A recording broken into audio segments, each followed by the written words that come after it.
우리 옆에 분하고 함께 인사하겠습니다. 참 잘 오셨습니다. 우리 같이 인사하겠습니다. 우리 한 번 더 인사하겠습니다. 은혜 많이 받으시기 바랍니다. 우리 마지막으로 인사하겠습니다. 한 주간도 하나님이 함께 하십니다. 우리 같이 인사하겠습니다. 요즘 사람들이 이 사회를 가리켜서 이제 이렇게 얘기하죠. 사회가 많이 거칠어지고 사나워졌다. 이제 이렇게 얘기들 합니다.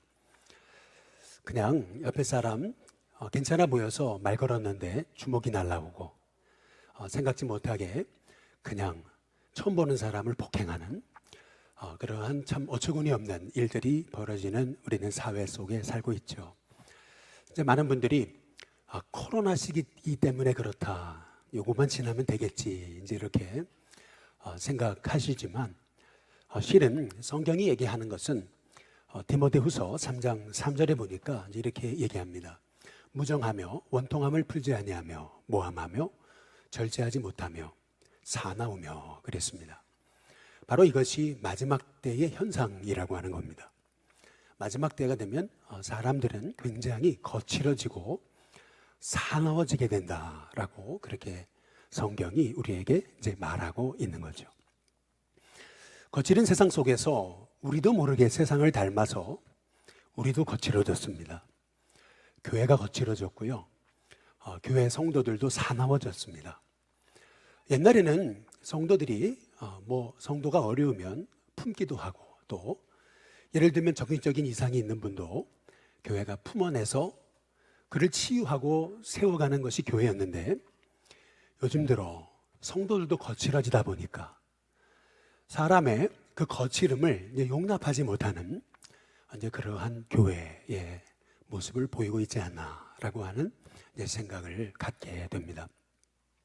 생테쥐페리의 어린 왕자라고 하는 어른을 위한 동화책에 보게 되면은 이 생테쥐페리는 자신의 작은 별에 있을 때 그 별에 화산 분화구가 있었어요. 그래서 그 분화구를 매일 청소해 주는 일을 했다. 이제 이렇게 얘기합니다. 그 분화구가 얘기하는 게 뭘까요? 바로 우리 자신입니다. 우리도 꼭 분화구처럼 당장이라도 폭발할 것 같은 그러한 마음을 소유하고 있죠. 우리의 마음을 매일 청소하고 닦아내지 않으면 우리도 아주 작은 문제에 너무나 거칠어져서 그냥 한순간에 별것 아닌 일로 폭발해버리는 그런 싸나운 인생이 될 수도 있다라고 하는 겁니다. 그래서 생테쥐페리는 어린 왕자는 그 자신의 별의 그 분화구에 자기의 별에 바오밥나무라고 하는 씨앗이 떨어지면 이 나무는 너무나 크게 자라서 자기 별은 너무 작은데 그 별에 그 바오밥나무의 씨가 떨어져 자라면은 뿌리를 내려가지고 너무 커지니까 결국 그 뿌리가 그 자기의 별을 산산조각 낼 수 있다라고 하는 것을 알았기 때문에 그는 매일 자기의 별을 분화구를 청소해 주면서 거기 떨어진 작은 그 바오밥 나무의 씨가 조금이라도 자라면 그러면은 그거를 뽑아내는 일을 했다라고 얘기하는 거죠. 우리의 마음의 그릇도 굉장히 작습니다. 이 작은 마음의 그릇에 자꾸 나도 모르는 그런 절망의 씨앗이, 미움의 씨앗이, 원망의 씨앗이 떨어지는 겁니다. 그걸 그냥 내버려 두면 어느 순간 내가 폭발합니다. 어느 순간 내가 무너져요. 내 마음이 산산조각 납니다. 그렇기 때문에 우리는 작은 내가 원하지 않은 그 마음의 절망의 씨앗, 미움의 씨앗조차도 우리는 자꾸 뽑아내는 일을 해내야 된다라고 하는 얘기입니다. 왜 이렇게 세상이 거칠어졌을까? 싸나워졌을까? 먼저 첫 번째로 왜 그들이 이렇게 거칠어졌을까요?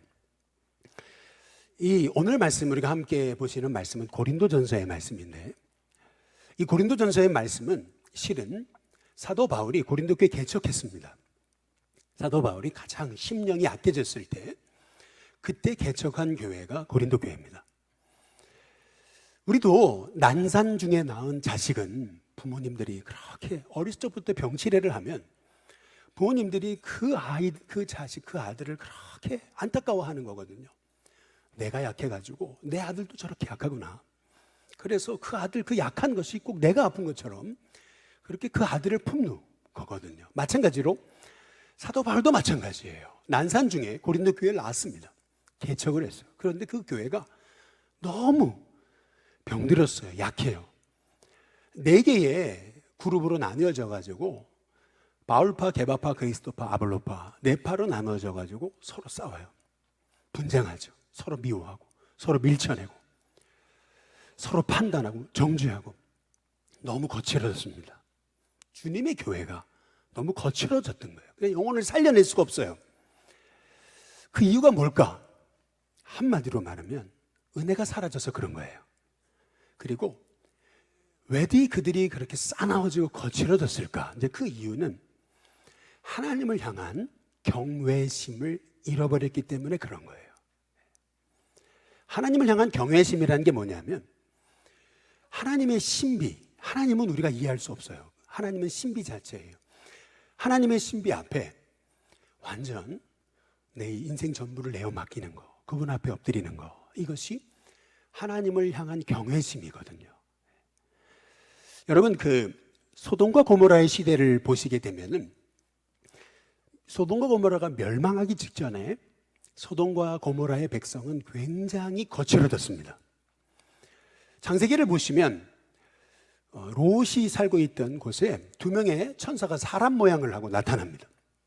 그때 아니 낯선 사람이 왔다라는 얘기를 듣고 소돔과 고모라 사람들이 남녀노소를 불문하고 몰려들거든요. 그러면서 우리 동네에 찾아온 저 낯선 사람을 끌어내라 이렇게 얘기합니다. 그들이 굉장히 거칠어져 있음을 볼 수 있는 겁니다. 근데 그때 롯의 반응도 너무나 충격적입니다. 아니 나그네를 주님을 대하듯이 대하는 것이 복을 받는 인생이 아닙니까? 그들을 설득해야 마땅했던 롯이 오히려 뭐라 그러냐면 우리 집에 남자를 가까이 하지 않은 2 처녀 딸이 있는데 내가 니들한테 내주겠다. 니들 마음대로 어떻게 하든지 상관없다. 그러나 이 나그네들만은 손대지 마라. 이제 이렇게 얘기합니다. 이 롯도 거칠어진 사회 속에서 똑같이 거칠어져서 그의 마음이 하나님을 잃어버렸음을 알 수가 있는 겁니다. 그래서 그렇게 그 상태를 모면하려고 했지만 이 소돔과 고모라 백성이 어떻게 하냐면 더 들고 날뛰입니다. 이 주님이 보내신 천사가 롯을 끌어내가지고 집 안으로 들이고 문을 닫으니까 소돔과 고모라 백성들이 저놈들을 끄집어내라 그러면서 막 문을 두드리면서 난동을 부립니다. 그랬더니 하나님이 하셨던 행동은 뭐냐면 소돔과 고모라 백성의 눈을 어둡게 하신 거였습니다. 저와 여러분이 하나님을 잃어버리고 돈이 주인이 되고 세상이 주인이 되고 소위 과학이 주인이 되고 세상 물질 문명이 주인이 돼서 우리의 삶에 하나님을 잃어버릴 때 저와 여러분의 삶은 상당히 거칠어집니다. 작은 문제 하나 이길 수 없습니다. 아주 작은 문제로 무너집니다. 여러분 그것이 하나님을 잃어버린 삶에 나타난 인생의 결론인 거죠. 아인슈타인이 연구를 하고 있는데 창문을 열어놓고 연구를 하는데 풍뎅이 하나가 뚝 떨어졌습니다. 우리 같으면 아이 귀찮은 이 풍뎅이 놈 딱 잡아가지고 버려버릴 텐데 아인슈타인은 그랬다는 얘기입니다. 야, 우리의 과학으로는 이 풍뎅이 하나 만들 수 없는데 우리의 과학으로는 이 풍뎅이 하나 만들지 못하면서 여러분 이것이 인생의 겸손함이 아니겠어요? 실은 하나님을 향한 이 경외심 여러분 이것을 잃어버리는 것이 재앙입니다. 우리가 하나님을 향한 이 경외심을 회복할 때 실은 우리의 인생에 풀리지 않았던 인생의 문제들도 풀어나갈 수 있는 힘과 지혜를 하나님께 공급받게 되는 겁니다. 꼭 이런 거예요. 제가 대학 시절에 너무 방황했을 때가 있었습니다. 너무 가슴이 터질 것처럼 정말 죽을 것처럼 죽고 싶은 충동이 일어났습니다. 너무나 어떻게 해야 될지 몰라서 괴로워가지고 내 마음은 작은데 가슴이 터질 것 같아요. 그래서 저도 모르게 달려갔던 곳이 당시에 있던 감리교 신학대학에 지금은 없습니다. 웰치 채플이라는 예배당에 들어갔는데 딱 앉아서 하나님을 바라보는 순간 십자가를 보는데 내 과거의 삶이 정말 필름처럼 지나가면서 그 내 인생의 과거의 순간순간 하나님이 함께 하셨다 라고 하는 걸 하나님께 보여주신 거예요. 그 순간 내 삶은 바뀐 게 하나도 없습니다. 여전히 나는 고민과 문제 속에 신음하고 있는 사람입니다. 이제 그럼에도 불구하고 내 삶이 회복되었던 것은 하나님이 그래도 날 지키신다 라고 하는 믿음이었던 거죠. 우리가 실은 회복해야 되는 것은 뭐냐면 하나님을 향한 거룩함입니다. 하나님을 향한 신비를 우리가 그냥 신뢰하고 다 이해할 수 없어도 나는 그분 앞에 엎드려진 존재, 내 인생의 고난을 다 이해할 수 없지만 그러나 이 고난마저도 하나님이 사용하시는 하나님의 도구임을 믿으면서 다만 하나님 앞에 내 인생의 문제를 맡기고 하나님 앞에 신뢰하는 내 인생 전부가 하나님의 그 경외함 속에 내 삶의 걸음걸음은 하나님이 도우시는 삶이다. 하나님을 경외함으로 그렇게 살아가는 인생이 될 때 저와 여러분의 인생이 진짜 복이 되는 역사가 있게 될 줄로 믿습니다. 그래서 욥기를 보시면은 욥기는요 1장 2장은 욥이 당한 고난에 대한 내용이고요, 욥기 3장부터 무려 37장까지는 욥과 욥의 친구 그리고 엘리후라는 사람이 나눈 대화의 내용이 욥기입니다. 무려 3장부터 37장까지가 도대체 고난의 의미가 뭘까? 왜 고난을 주셨는가? 고난에 대해서 이러쿵저러쿵 얘기하고 있는 것이 욥기입니다. 욥은 친구들과 대화하면서 그가 그런 고백을 합니다. 내가 태어나지 말았으면 좋았을 것을. 하나님 왜 나를 태어나게 하셨냐고. 이해할 수 없는 고난 앞에서 자기의 머리로 이해하려고 그렇게 몸부림치고 있는 장면이 욥기 3장에서부터 37장입니다.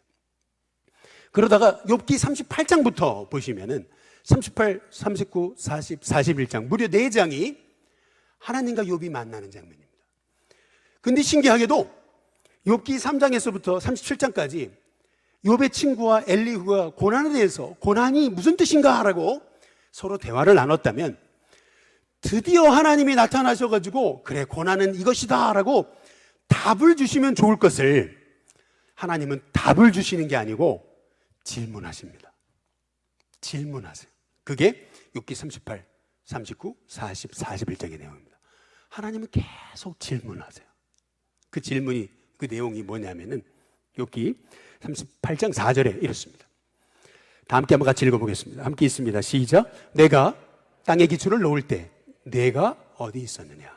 내가 깨달아 알았거든 말할지어다. 여러분 어떻게 인간의 생각을 가지고 하나님의 그 오묘하신 계획과 창조 섭리를 내 짧은 머리로 이해할 수 있겠느냐는 겁니다. 자꾸 지금 과학은 신이 돼버렸습니다. 하나님이 창조하신 세상을 다 난도질하고 있어요. 하나님을 지우고 있어요, 세상에서. 그런데 하나님을 지워보세요. 결국 남는 거는요, 세상은요, 거칠어집니다. 이 세상의 문제를 해결할 길이 없는 거예요. 근데 이해는 안 되는데, 하나님의 신비 자체는 이해가 되지 않습니다. 그러나 이 온 우주 만물을 창조하신 하나님 앞에 하나님을 경외함으로 내 인생을 전폭적으로 맡겨드릴 때 신기하게도 내 인생에서 원망이 감사로 바뀌고 내 인생에 그동안 나를 괴롭혔던 사람들조차도 하나님이 보내셨던 축복의 선물임을 알게 되는 거예요. 이게 신기한 겁니다. 이게 하나님을 경외하는 사람에게 주시는 하나님의 복인 거예요. 여러분 이 시대에 마지막 때를 살고 있습니다. 우리는 너무 거칠어졌습니다. 자기만 사랑하고 돈을 사랑하고 무정하고 원통함을 풀지 않고 너무 사나워졌어요. 너무 거칠어졌어요. 왜요? 하나님을 향한 경외심을 잃어버렸어요. 돈이 주인이 됐어요. 과학이 하나님이 됐습니다. 그러면서 하나님을 잊어버렸어요. 무슨 하나님 같은 소리 하지 말라고. 돈이면 다다. 그러면서 사람들의 마음에 하나님이 우리에게 주신 선물인 평안함을 잃어버렸어요. 원망하는 거예요. 그래서 히브리 철학자라고 불리는 아브라함 조슈아 헤셀이라고 하는 분은 이런 얘기를 했습니다. 그리스인들은 알기 위해서 배웠고 현대인들은 써먹기 위해서 배우고, 그리고 히브리인들은 경외하기 위해 배웠다, 이렇게 얘기합니다.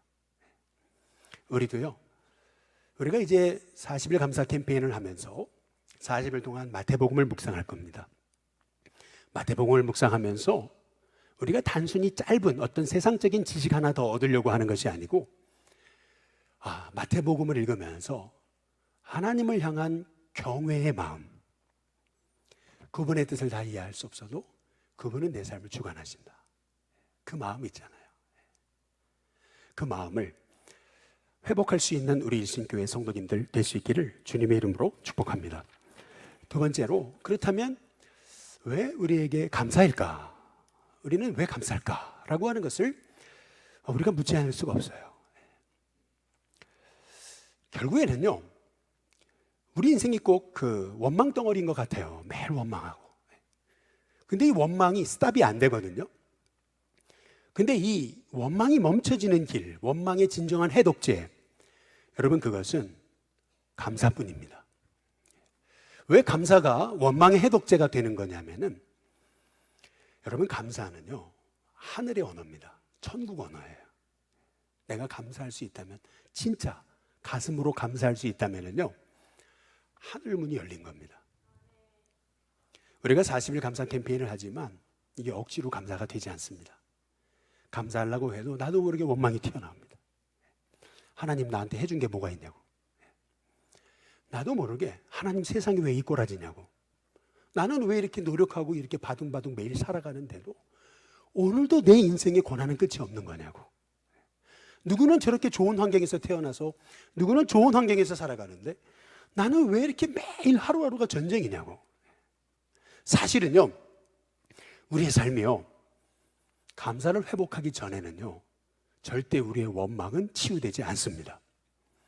오직 감사만이 원망을 치유하는 유일한 해독제입니다. 근데 참 놀랍게도 우리가 감사를 시작할 때 하늘문이 열리는 거예요. 그래서 나도 모르게 내 속에서 감사가 우러나오는데 신기한 게 있어요. 내 삶에 바뀐 건 하나도 없어요. 달라진 건 하나도 없어요. 삶은 똑같아요. 그런데 감사하기 시작하면서 내 삶이 복으로 바뀝니다. 하나님은 우리를 하나님의 복으로 창조하셨습니다. 우리는 하나님의 복 자체입니다. 그런데 그 복을 잃어버렸습니다. 왜요? 원망하느라고. 그런데 감사하면서 하나님의 복이 회복되는 거예요. 사도 바울은요, 지금 고린도 교회 성도들이 서로 너무 거칠어지고 서로 정죄하고 비난하고 있잖아요. 그러면서 끊임없이 서로 원망하고 있어요. 그 원망을 어떻게 치유할까? 사도 바울이 얘기하는 건 이겁니다. 이스라엘 백성이 여러분 그렇게 만만한 백성들이 아닙니다. 고린도전서 10장 1절에서 10절에 보시면은 이렇게 얘기하고 있는 겁니다. 고린도전서 10장 1절에서 4절 한번 보시면은요, 형제들아, 나는 너희가 알지 못하기를 원치 아니하노니. 꼭 알아야 된다, 이 얘기입니다. 우리 조상들이 다 구름 아래 있고 바닷 가운데로 지나며, 다시 말하면 이스라엘 백성은 홍해를 기적처럼 건넌, 육지처럼 건넌 기적을 체험한 믿음의 사람이었다는 겁니다. 영적 체험의 사람들. 그들이 홍해를 건넌 사건을 고린도서 10장 2절에 보니까 이렇게 얘기를 해요. 구름과 바다에서 세례받은 거다. 다시 말하면 그들은요, 하나님의 그 구원을 경험한 축복의 사람들이었어요. 그래서 하나님은 그 광야에서 3절에 신령한 음식, 그리고 4절에 신령한 음료를 마시게 하셨어요. 이 이스라엘 백성들이요, 그냥 하찮은 백성들 아니에요. 엄청난 영적 체험을 누린 그러한 하나님의 사람들이었어요. 그런데 그럼에도 불구하고 그들은 광야에서 망합니다. 광야에서 망했어요. 왜 망했어요? 성경이 말하는 게 이겁니다. 고린도전서 10장 10절이에요. 한번 같이 한번 다 함께 읽어보겠습니다. 같이 읽습니다. 시작. 그들 가운데 어떤 사람들이 원망하다가 멸망시키는 자에게 멸망하였나니 너희는 그들과 같이 원망하지 말라. 그 은혜를 체험한 이스라엘 백성들이었는데 그 은혜를 체험한 이스라엘 백성들조차도 원망하다 망했다는 겁니다. 너희도 그렇게 하나님의 은혜를 체험한 사람들이었는데 너희도 원망하다가 망하려느냐. 지금 사도 바울이 그 얘기를 이스라엘 그 백성들의 예를 들면서 고린도 교회 성도들에게 던지고 있는 거죠. 여러분, 왜 원망이 죄가 되는 거냐면은 이런 겁니다. 자식들이 부모님한테 사춘기를 지나는 자식들이 이렇게 얘기하죠. 아니, 부모님이 나한테 해준 게 뭐가 있냐고. 여러분 잘 보세요. 부모님이 나한테 해준 게 뭐가 있냐라고 하면서 그동안 부모님이 내게 베푸신 은혜는 아무것도 아니게 되는 거예요.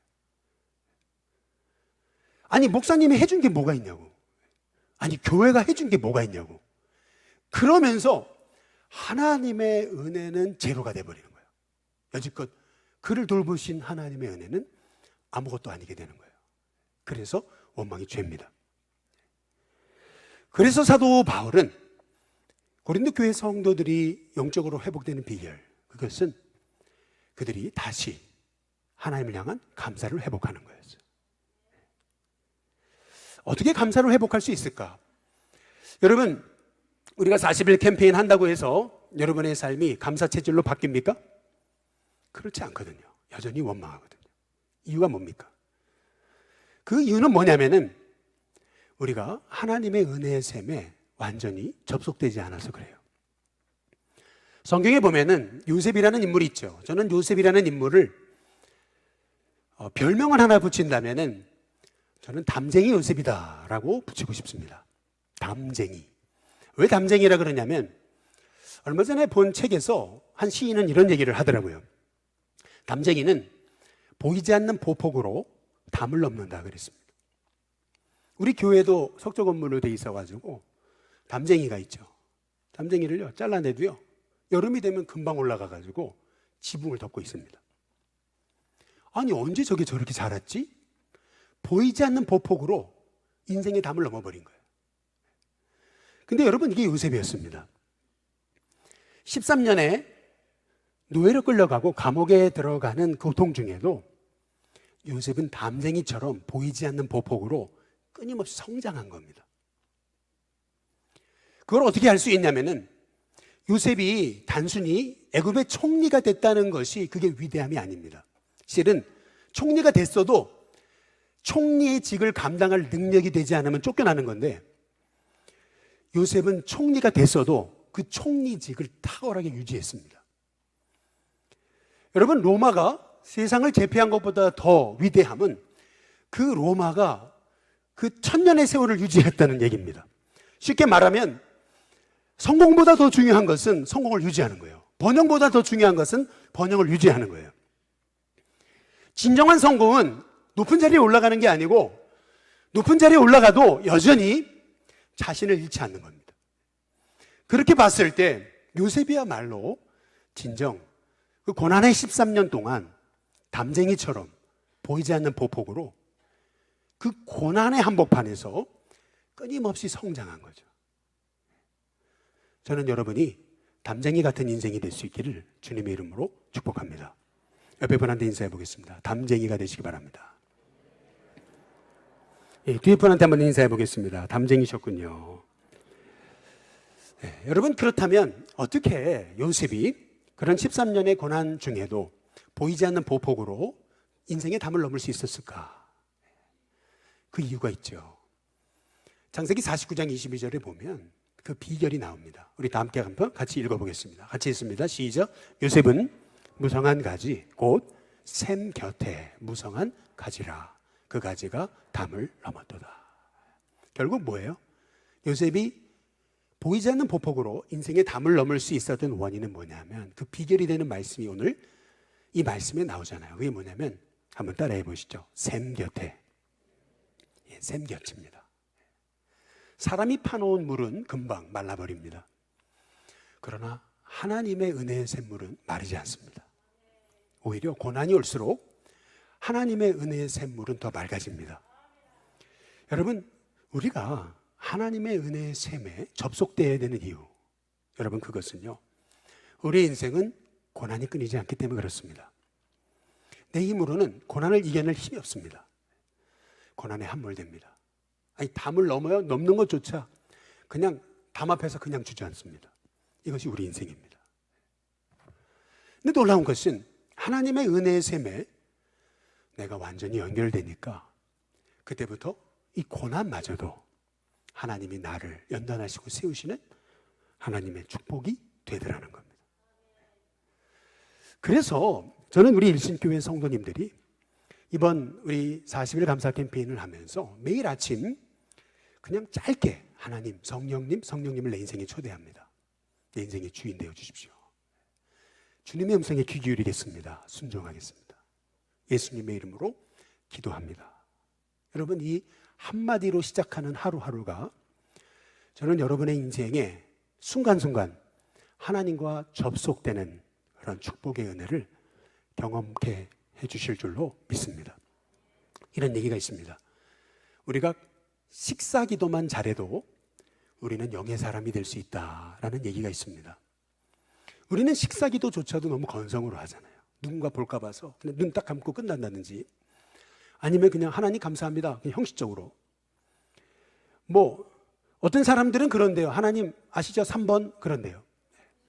1번, 2번, 3번 기도 제목 만들어 놓고 하나님 아시죠? 3번 그리고 밥 먹는데요. 네. 그러니까 여러분 잘 보세요. 우리가요 너무 기도가 형식적인 거예요. 식사 기도조차도 감사함이 없어요. 그런데 하루에 3번 짧은 기도를 드려도 하나님, 내가 이 어려운 시기에 하나님이 주신 일용할 양식을 먹고 이렇게 은혜로 살게 해주셔서 감사합니다. 마음을 열고 하나님 앞에 진심으로 올려드리는 기도를 통해 하나님은 여러분과 연결되기를 원하십니다. 그래서 우리가 40일 캠페인을 하면서 아침에 시작하면서 원망과 이상한 생각에 사로잡히는 게 아니고, 아침을 시작하면서 성령님께 내 인생을 맡기고 우리가 하루를 시작할 수 있다면, 그리고 우리가 마태복음을 묵상하면서 하나님의 음성에 청정해서 하루에 한 가지씩 감사를 적어보면서, 그리고 하루를 마감하면서 오늘도 함께 해주신 하나님 감사합니다, 하나님과 함께 잠들게 하옵소서 기도하면서 하루를 마감할 수 있다면, 여러분 그것이 저와 여러분의 인생을 바꾸는 은혜가 될 줄로 믿습니다. 세상은 바램으로 바뀌지 않습니다. 세상은 습관으로 바뀝니다. 사실은 습관이 우리 인생을 결정합니다. 그렇다면 우리가 40일 감사 캠페인을 통해 내가 감사의 습관을 세우고 하나님과 연결하는 습관을 세운다면 저와 여러분의 인생이 복이 되지 않겠습니까? 은혜의 통로가 되지 않겠습니까? 그렇다면 마지막 3번째로 왜 은혜가 이렇게 중요할까라고 하는 겁니다. 여러분, 인생은 별 인생 없습니다. 끊임없이 은혜에 감사하면 그 사람은 결국 복이 됩니다.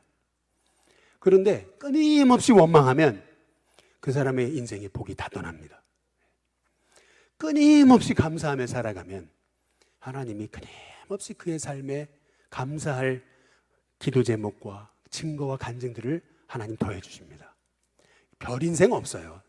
인생이란 게요, 많이 가졌다고 복이 아니고요, 유명하다고 복이 아니고요, 저와 여러분에게 인생에 하나님의 은혜를 회복할 때 저와 여러분의 인생이 복이 되는 역사가 있게 될 줄로 믿습니다.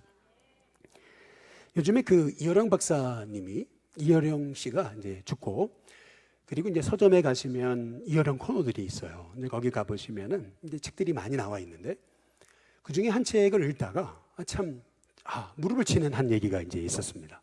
시몬 베이유라고 하는 이제 사람이 했던 그런 얘기인데, 이런 얘기입니다. 세상에는 2가지 힘이 존재한다는 겁니다. 첫 번째 힘, 그것은 뭐냐면 바로 중력의 힘입니다. 중력의 힘은 뭐냐면은 사람을 끌어내리는 겁니다. 누군가 한 사람 잘 되면은 끊임없이 비난합니다. 끊임없이 흠을 잡습니다. 사람을 끌어내립니다. 중력의 힘입니다. 끌어당기는 힘. 죄는 끊임없이 우리를 끌어당깁니다. 요셉의 형들은 요셉을 끊임없이 끌어당겼습니다. 네 꿈이야 뭐냐? 네가 꿈쟁이냐? 꿈을 끌어당겼습니다. 보디발의 아내는 요셉을 죄로 끌어당겼습니다. 끊임없이 유혹했습니다. 세상의 힘은 우리를 절망으로 끌어내립니다. 원망으로 끌어내립니다. 미움으로 끌어내려요. 야, 괜히 폼 잡지 말라고. 네가 무슨 은혜는 은혜고 감사하면 감사냐? 넌 안 돼. 끄집어 내립니다. 이게 중력의 힘, 세상의 힘입니다. 세상은 끊임없이 우리를 절망의 구렁텅이로 끌어내립니다. 그런데 또 하나의 힘이 있다는 겁니다. 이 세상에는. 그것은 뭐냐면 은총의 힘입니다. 은총의 힘은 뭐냐면 아무리 요셉의 형들이 요셉을 끌어내리려고 그러고 보디발의 아내가 끌어내리려고 그러고 감옥의 죄수들이 요셉을 끌어내리려고 그랬는데 결국 하나님의 은혜에 접속된 요셉은 하나님이 높이셨다는 겁니다. 이게 은총의 힘입니다. 우리가 아무리 인생에 고난이 있고 어려움이 있어도 하나님의 은혜의 샘과 연결된 삶을 살아가면 하나님이 여러분을 높이십니다. 그게 은총의 힘입니다. 우리는 세상에 끌어당기는 중력의 힘을 의지하며 살아가는 인생이 아닌 우리는 하나님의 은총의 힘을 믿는 사람입니다. 하나님의 능하신 손 아래서 겸손할 때, 하나님을 의지할 때 때가 되면 너희를 높이신다. 여러분, 이것이 은총의 힘의 결과입니다. 그래서 저는 우리 일신교회 성도님들이 이번에 40일 감사 캠페인을 하면서 내 삶이 내 노력으로 주어지는 것이 아니고 하나님의 은총으로 주어지는 것임을, 하나님의 은혜로 주어지는 것임을, 모든 게 다 당연한 줄 알았는데 하나님의 은총에 대한 눈이 떠지기 시작하면서 내가 살아있는 것도 은혜고 그리고 내가 오늘 이렇게 존재하고 있는 것 자체가 은혜임을 깨닫는 우리 일신교회 성도님들 될 수 있기를 주님의 이름으로 축복합니다. 이번에 우리가 40일 감사 캠페인을 하면서 특별히 마태복음의 말씀을 묵상합니다. 1장부터 28장까지의 말씀을 묵상하는데 40일 동안 마태복음 1장에서 28장을 40회로 끊었습니다. 어떤 날은 1장, 어떤 날은 2장에서 반, 그 다음 날은 2장의 반에서 끝까지 이런 식으로 우리는 마태복음을 총 40회로 나뉘어가지고 그 20장의 말씀을 40일 동안 묵상하게 됩니다. 저는 우리 일신교회 성도님들이 마태복음 28장을 묵상하면서 하나님을 경외하는 법을 배울 수 있기를 주님의 이름으로 축복합니다. 또한 마태복음을 묵상하면서 나의 생명의 주님이신 예수님을 만나시기를 주님의 이름으로 축복합니다.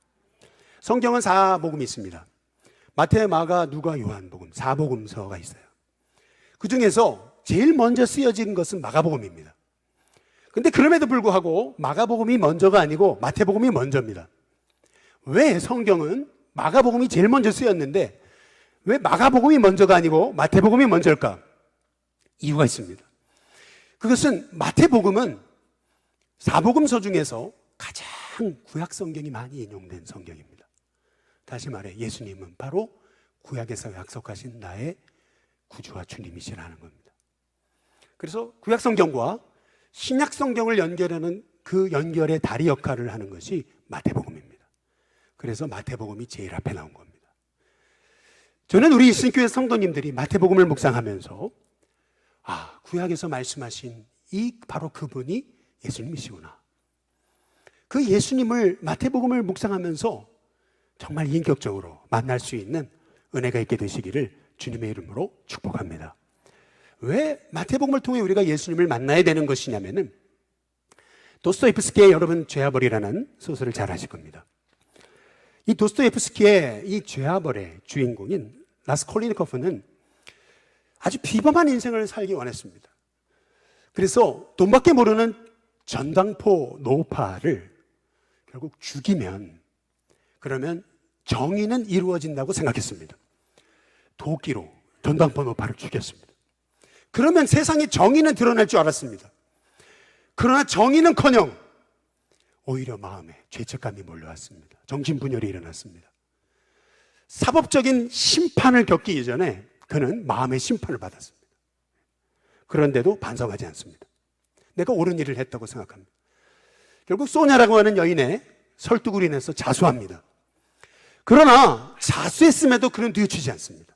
시베리아로 끌려갔습니다. 근데 그 시베리아에 끌려간 그곳까지 소냐가 따라갑니다. 소냐는 그곳에서 정말 조건 없는 예수님의 사랑을 삶으로 살아냅니다. 끝까지 헌신적인 사랑을 보여줍니다. 그것이 바로 예수님이 보여주신 사복음서, 바로 복음서의 예수님, 십자가의 사랑이었던 거죠. 그 사랑을 경험하고 고백합니다. 그는 바뀌어요. 완전히 새로운 인생이 됩니다. 그러면서 이런 얘기를 합니다. 변증법은 물러가고 삶이 돌아왔다. 그렇게 고백합니다. 여러분, 인생의 악은 절대 인간의 힘으로 해결할 수 없습니다. 인생의 악이 떠나는 비결은 내 삶에 하나님의 은혜가 머물 때입니다. 아무리 내가 노력해도 원망은 사라지지 않습니다. 내가 아무리 노력해도 세상은 바뀌지 않습니다. 아무리 노력해도 내 인생은 늘 제자리인 것 같습니다. 그러나 하나님의 은혜가 임하면 내 인생은 그렇게 하나님의 복이었음을 알게 됩니다. 그래서 우리가 그 십자가의 은혜, 예수님의 사랑, 그 은혜가 무엇인지 아는 그 신비의 눈, 경외심을 회복하는 그 눈이 회복되는 역사가 일어나게 돼야 된다는 겁니다. 놀라운 것은 바뀐 게 하나도 없습니다. 끊임없이 위기의 연속입니다. 끊임없이 분노할 일만 일어납니다. 그런데 놀랍게도 내 안에 은혜가 있습니다. 감사함이 있어요. 문제 넘어지지 않습니다. 그리고 복이 됩니다. 그리고 하나님의 살아계신 역사가 내 삶을 통해 드러나기 시작합니다. 나는 문제를 풀 힘이 없는데 하나님은 풀 수 있는 힘과 은혜를 주시는 겁니다. 권정생이라고 하는 강아지똥이라고 잘 아실 거예요. 이분이 한 번은 기차를 탔습니다. 그런데 서서 가야 됐었는데 앞에 앉아 계시던 아주머니가 벌떡 일어나시더니 여기 앉으라고 그러시는 거예요. 아니, 너무 고맙긴 한데 미안하긴 한데 그래 어쨌든 앉았습니다. 이 아줌마가 일어서서 자기 앞에 서가지고 자기가 크리스찬인데 라고 이렇게 얘기하는 겁니다. 이제 그러면서 하는 얘기가 뭐냐면 얼마 전에 자기 집에 남루한 옷을 입은 거지가 하나 찾아왔는데 밥을 달라 그러더라는 겁니다. 근데 밥이 없어가지고 밥이 없다고 가시라고 이제 그랬던 겁니다. 근데 이 사람이 탁 밖을 나가는데 뒷모습을 보는 순간 너무 놀랐습니다. 예수님이시더라는 겁니다. 아, 예수님이 우리 집에 찾아오셨구나. 근데 내가 문전박대에 있구나. 뛰쳐나갔습니다. 근데 이 사람은 사라졌어요. 그 순간 이 아주머니가 그때부터 주변에 어려운 사람들만 만나면은 저분이 예수님이 아닐까. 저분이 예수님이 아닐까. 그래서 그냥 넘어갈 수가 없다는 거예요. 자꾸 내가 뭔가 그분을 위해 호의를 베푸는 삶을 살아야 되었다는 겁니다. 그러니까 이제 권정생 선생은 얘기를 하는 겁니다. 그런 삶이 힘들지 않냐고. 그렇게 어려움 당한 사람마다 다 주님으로 생각하면 그 인생이 힘들지 않냐고, 고달프지 않냐고. 그랬더니 그 아주머니가 하는 말이 기가 막히게 일을 한다는 거죠. 힘들기는요, 모든 사람이 다 예수님으로 보여서 좋아해. 모든 사람이 예수님으로 보여서 좋아해. 여러분, 우리가 하나님의 은혜를 경험하는 순간 내 삶 전부가 하나님의 은혜임을 깨닫습니다. 내 삶에 있는 고난조차도 하나님이 여전히 하나님의 손에 있음을 알게 됩니다. 왜? 내 인생에 이런 일을 겪었나? 전에는 원망과 불평뿐이었는데 하나님의 은혜 속에 들어가면서 내 삶 전부가 하나님의 은혜임을 알게 되고, 그러면서 시작되게 된 작은 감사가 내 인생을 바꿉니다. 그러면서 나는 하나님이 창조하신 하나님의 본래 목적대로 복이 됩니다. 말하기는 여러분이 감사할 때 여러분은 진정 하늘문이 열리는 축복을 경험하기 시작하게 되는 겁니다. 감사하기 시작할 때 우리는 천국에 가지 않았지만 이미 천국을 살아내게 되는 겁니다. 천국은 바로 감사로 채워진 나라입니다. 감사는 천국의 언어입니다. 이것은 내가 하고 싶어서 하는 게 아닙니다.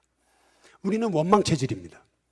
그러나 우리에게 은혜의 눈이 열리고 하나님을 향한 경외의 삶이 시작되고 매일 하나님과 연결돼서 그 은혜의 삶 속에 살아갈 때 내 인생은 고난이 있어도 보이지 않는 보폭으로 담을 오르는 담쟁이 같은 인생이 되는 겁니다. 말하기는 저와 여러분의 인생이 하나님의 복으로 부르셨음을 우리가 기억하며 저와 여러분의 삶이 매일 하나님 주신 천국 언어 감사로 채워져서 저와 여러분의 삶에 인생의 원망과 불평은 물러가고 진정한 감사의 삶이 시작됐다 고백할 수 있는 저와 여러분이 될 수 있기를 주님의 이름으로 축복합니다. 기도하겠습니다. 좋으신 하나님,